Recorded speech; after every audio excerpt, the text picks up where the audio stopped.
Hi అండి. Welcome back to our channel. ఎలా ఉన్నారండి అందరూ? నేనైతే చాలా బాగున్నాను. మీరు కూడా బాగుండాలని మనస్ఫూర్తిగా కోరుకుంటున్నానండి. ఇదైతే ఈవినింగ్ వ్లాగ్ అండి. ముగ్గు మాత్రం మార్నింగ్ వేసాననమాట. ఒకసారి చూపిద్దామని వీడియో తీశాను. ఇక్కడైతే ఈవినింగ్ కొన్ని వెజిటేబుల్స్ అయితే తెప్పించానండి. చాలా రోజులైంది మెంతికూర పప్పు చేద్దామని మెంతికూర అయితే తెప్పించానండి. అప్పట్లో నేను మెంతికూర టమాటా ఎక్కువ చేసేదాన్ని. చాలా బాగుంటదండి. ఇంకా వచ్చేసి ఉల్లిగడ్డ, టమాటా కూడా చాలా బావుంటది. కాకపోతే ఇక్కడ ఏంటంటే ఉల్లిగడ్డ అసలు దొరకలేదండి. పాపం మా వారు చాలా ట్రై చేశారంట దొరకలేదని చెప్పారు. సరే ఇంకా పిల్లల కోసం స్వీట్ కార్న్, ఇంకా గ్రేప్స్ తీసుకొచ్చారు. ఈ కరివేపాకైతే ఇలాంటి బాక్స్‌లో పెడితే అసలు పాడవడం లేదండి. ఎన్ని రోజులైనా చాలా బాగా ఫ్రెష్‌గా ఉంటుంది. సో, నేను ఇంతకుముందు ఏంటంటే నార్మల్ బాక్సెస్‌లో పెట్టినా ఖచ్చితంగా తడొచ్చేసి మళ్ళీ ఆకు పాడయ్యేది. కానీ ఇలాంటి డబ్బాలో ఏంటంటే అసలేం పాడవడం లేదు. బావుంది ఫ్రెష్‌గా. నేనేంటంటే వెజిటబుల్స్ అన్నీ ఒకటేసారి తెప్పించనండి. అంటే 2 డేస్‌కి ఒకసారి అలా తెప్పిస్తూ ఉంటాననమాట. ఏంటంటే ఒకటేసారి కొన్నాననుకోండి, ఒకవేళ నాకు వంట చేసే ఓపిక లేదు అనుకోండి, మా వారు నన్ను ఇంక తిడతారనమాట. వెజిటబుల్స్ అన్నీ కొనిపించావు, ఇప్పుడు కర్రీ చేయడం లేదని. సో, అందుకనే 2 డేస్‌కి తగ్గట్టు తెప్పించుకుంటూ ఉంటాననమాట. నేనేంటంటే అండి వెజిటబుల్స్ ఉన్నప్పుడు నాకు ఆ రెసిపీస్ గుర్తురావన్నమాట. అవి అయిపోయిన తర్వాత వాటి యొక్క రెసిపీస్ గుర్తొస్తాయన్నమాట. అయ్యో! ఇది చేసున్నా బావుండనిపిస్తది. నిజంగానండి చాలా వరకు నాకు మర్చిపోతూ ఉంటానన్నమాట. నాకనిపిస్తుంటుంది అన్నీ రాసుకుంటే బెటరేమోనని. ఇంక వీళ్ళకైతే స్వీట్ కార్న్ అలవమని ఇచ్చానండి. సో, వాళ్ళు చూడండి ఇంక వాళ్ళ కష్టం. నార్మల్‌గా అయితే ఆపలేకపోతున్నానండి. అసలు పరిగెట్టేస్తున్నారు. సో, వాళ్ళకేదైనా వర్క్ అసైన్ చేస్తే బెటర్ అని చెప్పి ఈ పని చెప్పాను. సో, దానికి కూడా కొట్టేసుకుంటూ ఉంటారనమాట. "అన్నయ్య ఇది తీసుకున్నాడు, నాకు చిన్నదిచ్చావు. అన్నయ్యకి పెద్దదిచ్చావు" అని చెప్పి. వాళ్ళ గొడవ అయితే నేను కాంప్రమైజ్ చేయలేననమాట. ఇక్కడైతే కొత్తిమీరని కాడలు తీసేసి ఇలా డబ్బాలో అయితే పెట్టి స్టోర్ చేసుకుంటానండి. ఈ బాక్స్‌లో అయితే 2 వీక్స్ దాకా కొత్తిమీర ఫ్రెష్‌గా ఉందండి. నేను లాస్ట్ వీక్ పెట్టాననమాట అంతకు ముందుది. చాలా ఫ్రెష్‌గా ఉండింది. సో, అందుకే దీంట్లోనే కంటిన్యూ చేస్తున్నాను నేను. ఇదైతే స్టోర్ చేసుకొని పక్కన పెట్టేసుకున్నాను.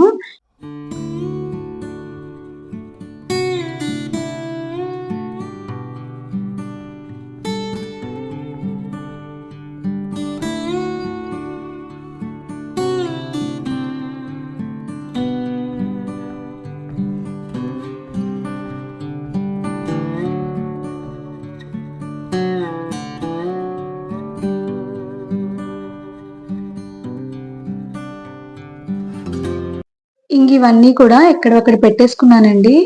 మెంతికూర ఇంకా ఒలవడం స్టార్ట్ చేశాననమాట. చాలా రోజులయిపోయింది కదా! అసలు ఒలుస్తుంటే వస్తుందండి. ఆకు చాలా కష్టం అనిపిచ్చింది. నాకైతే బ్యాక్ పెయిన్ వచ్చేసింది అంతసేపు ఒలవడానికి.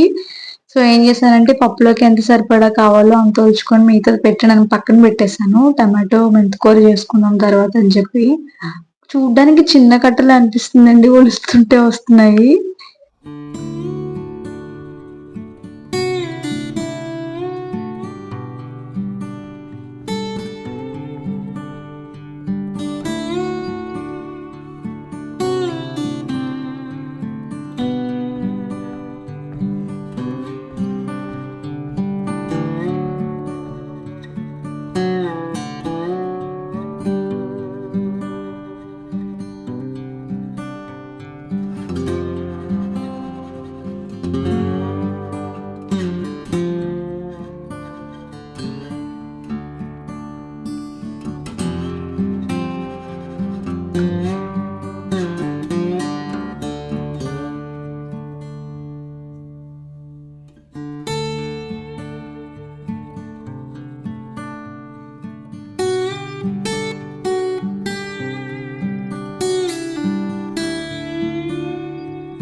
ఇదైతే నెక్స్ట్ డే మార్నింగ్ అండి. వాళ్ళకి లంచ్ బాక్స్ ప్యాక్ చేద్దామని చెప్పి నైటే నేను కందిపప్పునైతే నానబెట్టుకున్నాను. ఒక చిన్న టీ గ్లాస్ అయితే నానబెట్టుకున్నానండి.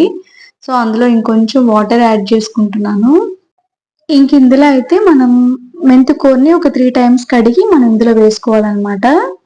చాలా డస్ట్ వచ్చిందండి అసల. ఆకులన్నీ చూడ్డానికి ఫ్రెష్‌గా అనిపించింది గానీ. కడిగితే చాలా డస్ట్ ఎక్కువ ఉంది. సో ఇందులో అయితే వేసేసుకొని అందులోనే నేను ఆనియన్, టమాటో, పచ్చిమిర్చి వేసుకున్నాను. ఒక పెద్ద టమాటో అయితే వేసుకున్నాను, చిన్న ఆనియన్, ఒక పచ్చిమిర్చి, కొంచెం చింతపండు. నేను పులుపు కొంచెం ఎక్కువ తింటానండి ఇష్టంగా, అందుకే వేసుకున్నాను చింతపండు. సో ఇందులో అయితే ఇంకా పసుపు, ఇంకా కారం, కొంచెం ఆయిల్ అయితే వేసుకున్నానండి. ఇంక ఉప్పు వేయడం లేదనమాట. ఇవి వేసేసుకొని మూత పెట్టేసుకొని నేను 3 విజిల్స్ అండి మీడియం ఫ్లేమ్ లో పెట్టి 3 విజిల్స్ అయితే వచ్చాక ఆఫ్ చేసుకున్నాను అనమాట. కరెక్ట్ గా ఉడికిపోయింది. నాకేంటంటే ఏదైనా ఆకుకూర పప్పు చేసేటప్పుడు పప్పు అనేది మెత్తగా స్మాష్ అయిపోతే నాకు ఇష్టం ఉండదండి. కొంచెం పప్పుగా ఉంటేనే ఇష్టం. పప్పు మాత్రం చాలా టేస్టీగా వచ్చిందండి. మా వారైతే ఫస్ట్ తినన్నారు, అసలు మెంతికూర పప్పు నాకు పెట్టొద్దన్నారు. కానీ ఇంకా ఆప్షన్ ఉంటది కదండి, చేసినప్పుడు తినాలి కదా. సో ఒకసారి ట్రై చేయండి, మీకు నచ్చకపోతే తినొద్దు అని చెప్పాను అనమాట. సో తనైతే పెట్టుకున్నారు, బాగుందన్నారు. నార్మల్ గా కాంప్లిమెంట్స్ ఇవ్వరండి ఆయన, బాగా నచ్చితేనే చెప్తారనమాట బాగుంది అని చెప్పి. పప్పు విషయంలో అస్సలండి మా వారికి పప్పు అంటే అస్సలు ఇష్టం ఉండదు. కానీ పిల్లలకి వేరే ఆప్షన్ ఏముంటదండి, లీఫీ వెజిటేబుల్స్ పెట్టాలంటే ఖచ్చితంగా మనకి పప్పు ఒక్కటే మనకి హెల్ప్ చేసేది. సో ఇంకా తప్పదు, వారంలో 2-3 సార్లు ఖచ్చితంగా నేను వండుతాను అనమాట. సో ఇంకా బ్రేక్ అయితే గ్రేప్స్ కడిగి పెట్టేశానండి.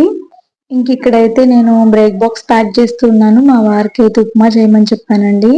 వీక్ లో ఖచ్చితంగా ఒక రోజు ఉప్మా ఉంటదండి, ఒక 2 రోజులు దోశ, ఒక 2 రోజులు ఇడ్లీ, ఒక రోజు ఉప్మా, ఒక రోజు పెసరట్టు ఏదో ఉంటది అనమాట. ఉప్మా వచ్చిన రోజు మా వారికి ముందే చెప్పేస్తాను, ఏమంటే రేపు మీదే బ్రేక్ఫాస్ట్ మీరే ప్రిపేర్ చేయాలని చెప్తాను అనమాట.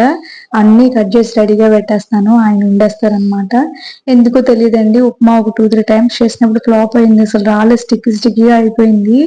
సో అందుకే ఆయన బాగా చేస్తారనమాట, పిల్లలు కూడా ఇష్టంగా తింటారు. సో ఇంకా ఆయనకే పనిస్తానమాట. ఇంక ఇక్కడైతే పప్పు ఉడికిపోయిందండి. సో విజిల్ తీసిన తర్వాత కొంచెం కల్లుప్పు అయితే యాడ్ చేసుకొని పప్పును మెత్తగా స్మాష్ చేసుకుంటున్నాను. మరీ మెత్తగా కాదు, కొంచెం అలా. నార్మల్ గా నేనైతే అంత ఇష్టంగా పప్పు తినండి, ఎందుకంటే ఏమో తెలియదు, పప్పు మీద విరక్తి వచ్చింది అనమాట. కానీ మా వారికి ఆవకాయ ఉంటే ముద్దపప్పు వేసుకొని తింటారు ఇష్టంగా. కానీ మా అత్తయ్య పప్పు బాగా చేస్తారండి, టమాటా పప్పు కూడా చాలా రుచిగా అనిపిస్తుంది అత్తయ్య చేస్తే. ఒక్కొక్కరు చెయ్యి అంటారు కదా స్పెషల్ అని, చాలా బాగా చేస్తారు. ఇలాంటి సెట్లోనే వేసి అత్తయ్య తాలింపు వేస్తారనమాట.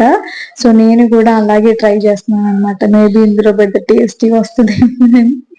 సో తాలింపు వేయడంలోనే ఉంటది అండి పప్పుకు మాత్రం, తాలింపు ఎంత బాగా వస్తే టేస్టీగా ఉంటది పప్పు.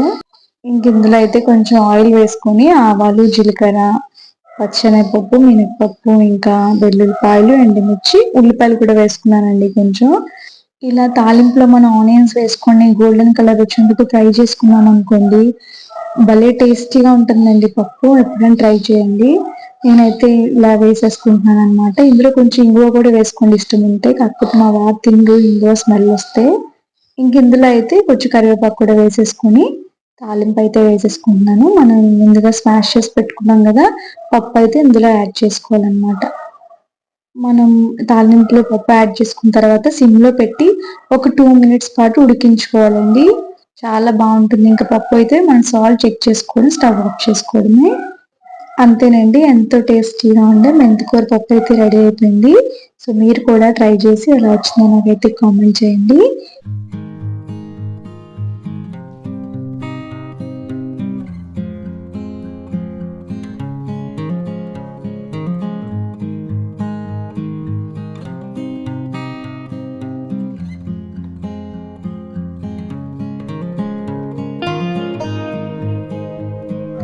ఇంక ఇక్కడైతే లంచ్ బాక్స్ అయితే ప్యాక్ చేస్తున్నానండి. నేను పప్పు అన్నంలో కొంచెం నెయ్యి అయితే వేసానండి. వాళ్ళకి పెట్టే ఏ అన్నంలోనే కొంచెం నెయ్యి అయితే కలుపుతానండి. గౌతమ్కి నెయ్యి ఫ్లేవర్ అంటే చాలా ఇష్టం అండి, ఇష్టంగా తింటాడు. భూమి ఇష్టంగా తింది కాబట్టి తనకైతే వేయను, గౌతమ్ మాత్రం ఖచ్చితంగా వేస్తాను నెయ్యి. చాలా బాగుంటుందండి, పప్పులో నెయ్యి కలుపుకుంటే సూపర్ టేస్టీగా ఉంటుంది. సో ఇంతకు ముందు ఏంటంటే పప్పుతో పాటు వడియాలు కూడా కట్టేదాన్ని. సో ఇప్పుడు ఎందుకు అలా అలవాటు చేయడం అనిపిస్తుంది. మన ఇంట్లో అయితే పర్లేదు, స్కూల్కి ఎందుకులే అని చెప్పేసి నేను ఇంకా ఏం కట్టడం లేదు, జస్ట్ నార్మల్గా ప్యాక్ చేసేసాను.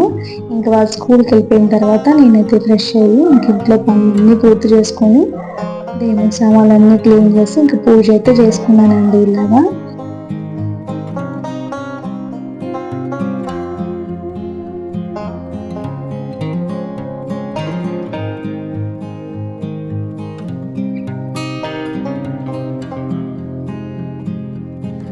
ఇంకా నా పూజ అయిపోయిన తర్వాత రేపు దోశ కోసం ఇక్కడ పప్పు అయితే నానబెట్టుకున్నానండి. కొర్రలతో దోశ వేద్దామని చెప్పి నానబెట్టుకున్నాను.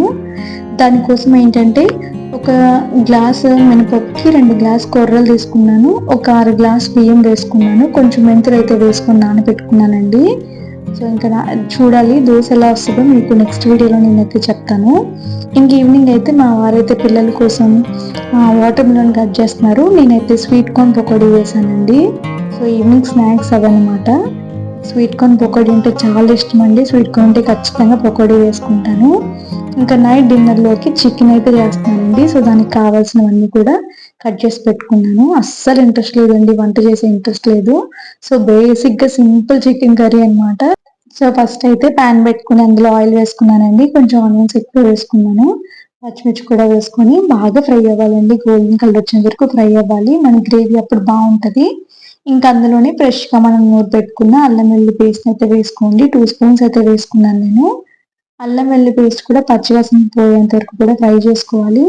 ఇంకైతే ఇందులో నేను ఏ సపరేట్ మసాలా యాడ్ చేయనండి. జస్ట్ అల్లం వెల్లుల్లి పేస్ట్, గరం మసాలా మాత్రమే.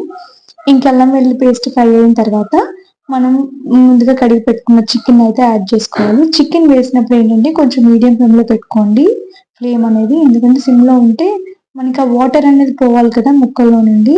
సో మీడియం ఫ్లేమ్లో పెట్టుకొని ఫ్రై చేసుకోవాలి. కొంచెం వాటర్ అంతా ఇంకిపోయిన తర్వాత అందులోనే పసుపు, ఇంకా కారం, కొంచెం సాల్ట్, ధనియాల పొడి, జీలకర్ర పొడి యాడ్ చేసుకోండి.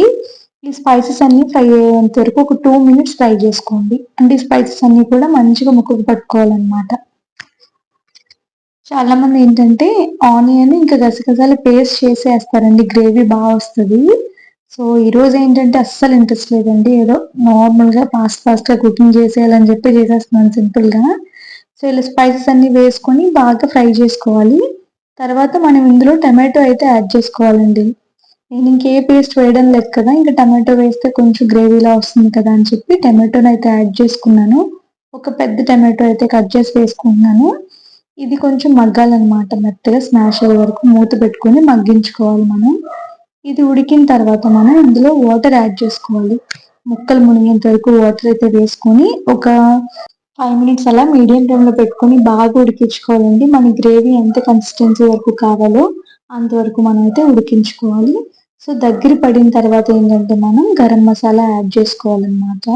నేను 2 స్పూన్స్ గరం మసాలా అయితే యాడ్ చేశానండి.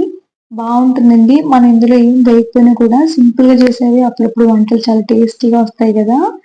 సో ఈరోజు కూడా చాలా బాగా కుదిరిందండి. ఇలా అయితే వాటర్ వేసుకొని మనం మూత పెట్టుకొని ఒక 5 మినిట్స్ బాగా ఉడికించుకోవాలన్నమాట. కొంచెం దగ్గర పడ్డాక గరం మసాలా యాడ్ చేసుకొని మనం కొత్తిమీర యాడ్ చేసుకొని స్టవ్ ఆఫ్ చేసుకోవడమేనండి.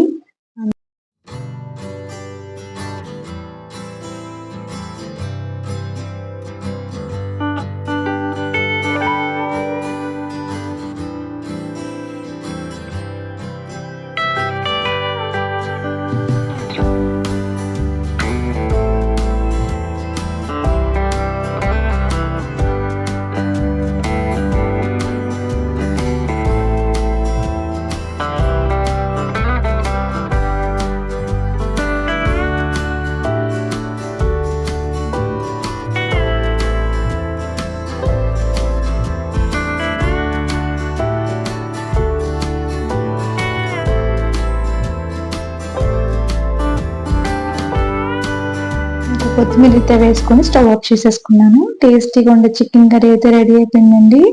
సో మీకు కనుక ఈ వీడియో నచ్చితే ప్లీజ్ లైక్ చేయండి, షేర్ చేయండి, సబ్స్క్రైబ్ చేసుకోవడం మాత్రం మర్చిపోకండి. Thank you for watching.